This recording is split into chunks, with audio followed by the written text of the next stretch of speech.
Group 1 పరీక్షకు సంబంధించి ఈరోజు తెలంగాణ హైకోర్టు గ్రూప్ 1 పరీక్షలో జరిగినటువంటి వాల్యులేషన్లో జరిగినటువంటి అవకతవకలపైన, అదేవిధంగా సెంటర్ అలాట్మెంట్లో జరిగినటువంటి అవకతవకలపైన విచారణ చేపట్టి మళ్ళీ రీవాల్యుయేషన్ చేయాలని చెప్పేసి, పేపర్లని మళ్ళీ మూల్యాంకనం చేపట్టాలని చెప్పేసి తీర్పునివ్వడం జరిగింది.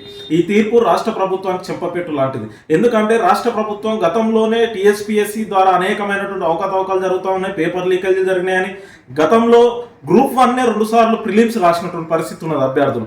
ఆ సందర్భంలోనే రాష్ట్ర ముఖ్యమంత్రి గారు రేవంత్ రెడ్డి గారు టీఎస్పీఎస్సీని యూపీఎస్సీ తరహాలో తీర్చిదిద్దాం, పూర్తిగా ప్రక్షాళన చేస్తామని చెప్పడం జరిగింది.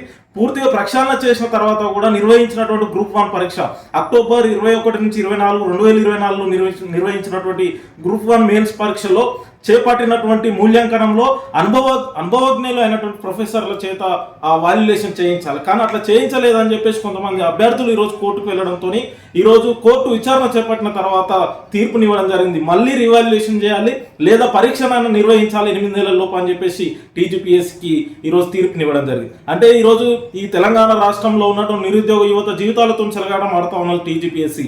వరుస తప్పిదాలతోనే ఈరోజు నిరుద్యోగ యువత తీవ్రమైనటువంటి ఇబ్బందులకు గురవుతా ఉన్నారు, గందరగోళంలో ఉన్నటువంటి పరిస్థితి ఉన్నది. కాబట్టి రాష్ట్ర ప్రభుత్వం, ముఖ్యమంత్రి గారు టీజీపీఎస్సీ చేస్తున్నటువంటి తప్పిదాలపైన చర్యలు తీసుకోవాలి. టీజీపీఎస్సీ ఎలాంటి తప్పిదాలు చేయకుండా పారదర్శకంగా నియామకాలు చేపట్టే విధంగా చర్యలు తీసుకోవాల్సిన బాధ్యత ఈరోజు రాష్ట్ర ముఖ్యమంత్రి పైన ఉంది, రాష్ట్ర ప్రభుత్వం పైన ఉందని చెప్పేసి మేము డివైఎఫ్ఐ కోరుతా ఉన్నాం. ఎందుకంటే